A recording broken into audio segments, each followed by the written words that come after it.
핫한 지역의 핫한 이슈 핫플 거기 어때 시간입니다. 윤석열 대통령에 대한 국회 탄핵소추안이 가결됐다는 말 오늘도 벌써 여러 차례 드리고 있는데요.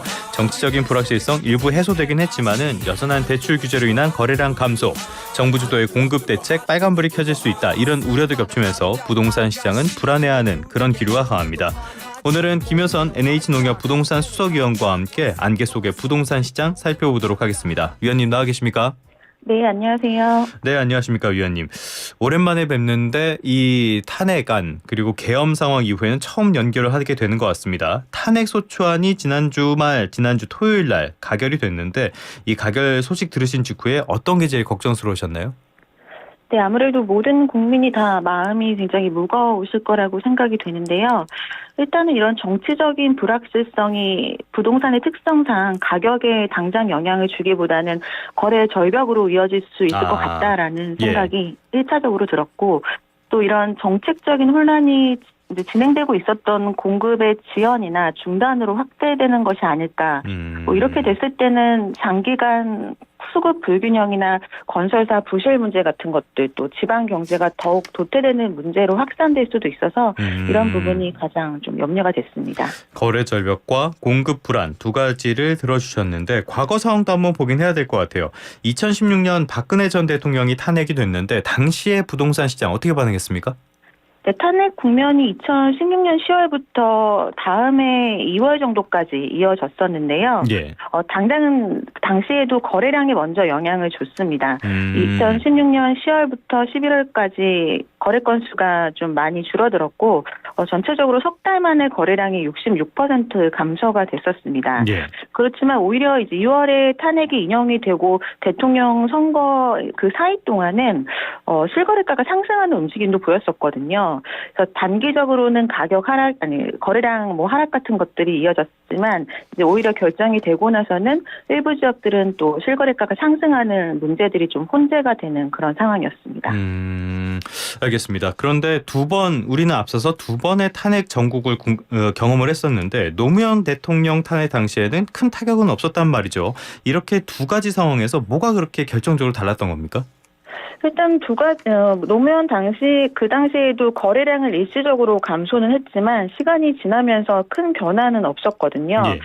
둘의 차이점을 좀 본다라고 하면은 일단 좀 공통적이거는 단기적으로는 거래량에 영향을 줬다라는 건 이런 정치적인 이슈가 부동산 시장에 단기적인 영향은 분명히 주지만 장기적으로 봤을 때는 부동산에 직접적인 영향을 미치는 공급이라던가 아니면은 금리나 대출에 관련된 이런 부분들이 장기적인 방향성을 결정한다라고 좀 볼 수 있을 것 같습니다. 왜냐하면 이제 박근혜 대통령 때에는 당시에 금리나 대출 같은 것들을 굉장히 좀 완화하면서 대출을 받고 집을 사라는 그런 말이 나올 정도로 유동성이 좀 좋았던 시기였거든요.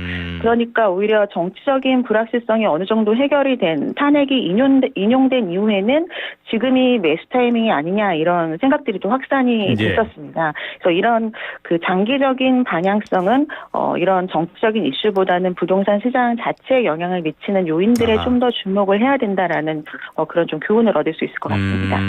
지금 같은 상황에서는 유동성을 대단히 시장에 공급할 수 있는 그런 상황도 아니기 때문에 여러 가지 측면을 좀 지켜봐야 될 것 같은데요.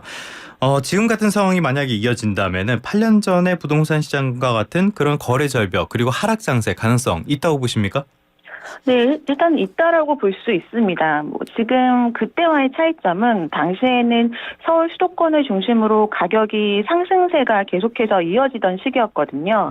근데 지금 같은 경우에는 3분기를 기점으로 전국적으로 약보합 정도를 보이고 있는 하향 안정화되고 있는 시장이라서 가격이 크게 상승할 가능성은 적다라고 보고요. 반면에 지금 거래가 안 그래도 10월부터는 지속적으로 감소를 하고 있는데 이로 인한 더 큰 하락 장세로 장기간 좀 이어질 수 있을 것 같다라는 그런 판단은 되고 있습니다. 그렇다면 실제 지금 가격 흐름은 좀 어떻습니까?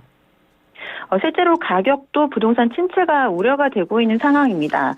부동산원의 자료들을 저희가 지속적으로 보고 있는데 일단 가격이 지금 하락하는 지역들도 확대가 되고 있고요. 예. 매매 가격 같은 경우에도 지금 이제 12월 들어서 마이너스 0.03 전국적으로 좀 크게 그 하락이 확산되는 그런 모습을 보이고 있고 서울 같은 경우에도 하락하는 지역들이 지금 한 6, 7군데 정도 나올 정도로 하락 장세가 계속 좀 네. 확산되고 있는 국면입니다. 전반적으로 봤을 때 지금은 양극화 속에서 서울의 일부 지역이 빠르게 올랐다. 그런데 지금은 그것조차도 주춤하다는 얘기 아니에요.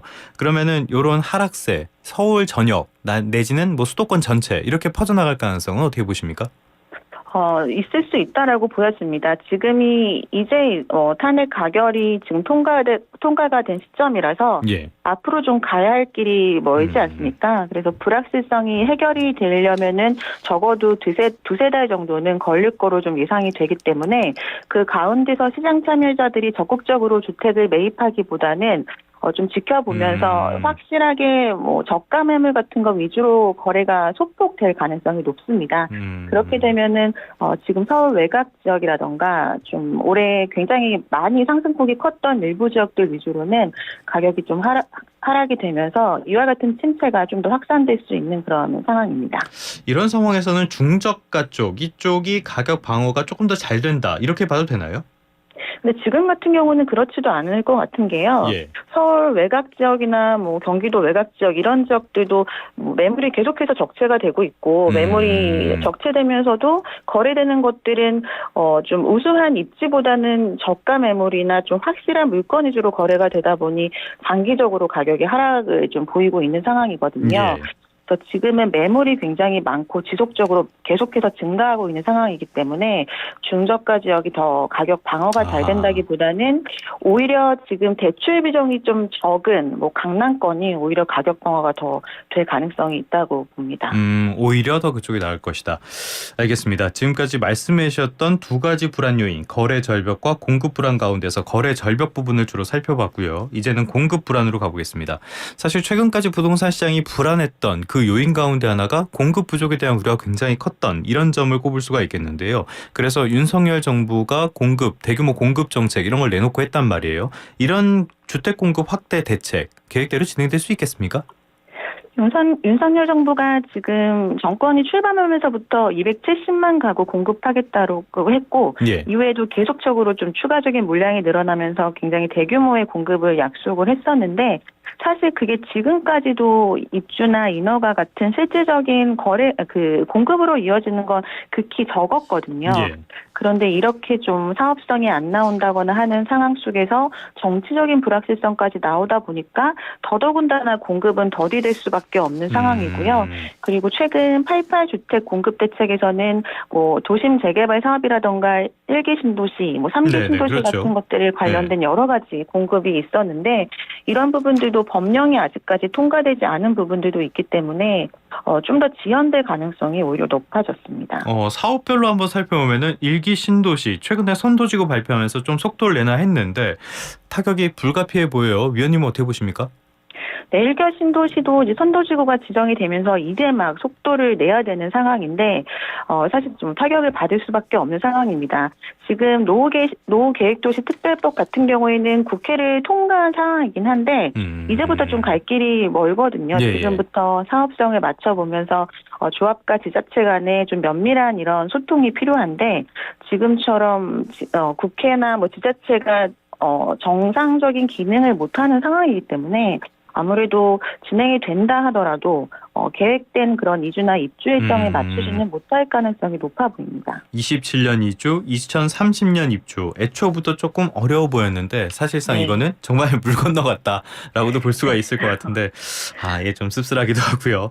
아무튼 이런 상황 속에서 그러면은 요즘에 얼죽신이라는 말 많이 하잖아요. 얼어 죽어도 신도시라는 말이겠죠. 이런 상황 속에서 구축 아파트가 시장에 계속 매물로 쌓인다. 이렇게 되면은 부동산 시장에는 어떤 영향을 미치게 되는 겁니까?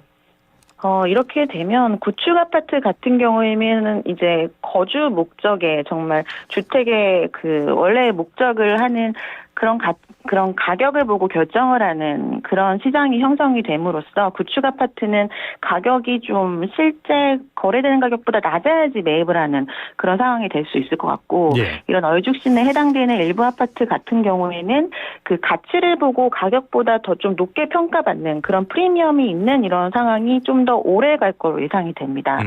지금 당장 입주 예정 물량이 2026년을 기점으로 해서는 전국적으로도 한 평년에 70% 정도 수준, 서울 같은 경우에는 평년에 20% 정도밖에는 입주 물량이 없거든요. 예.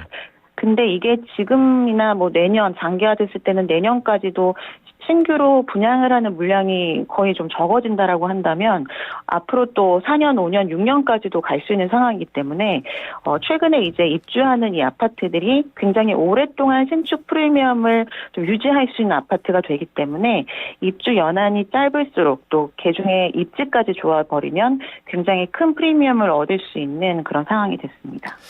알겠습니다. 그런데 이렇게 부동산 공급에 차질이 생긴다. 그러면은 다음에 어떻게 정권이 바뀌거나 정권이 뭐 유지가 된다고 해도 정책 쪽에 영향을 미치지 않을 수 없을 것 같거든요. 어떻게 보시나요?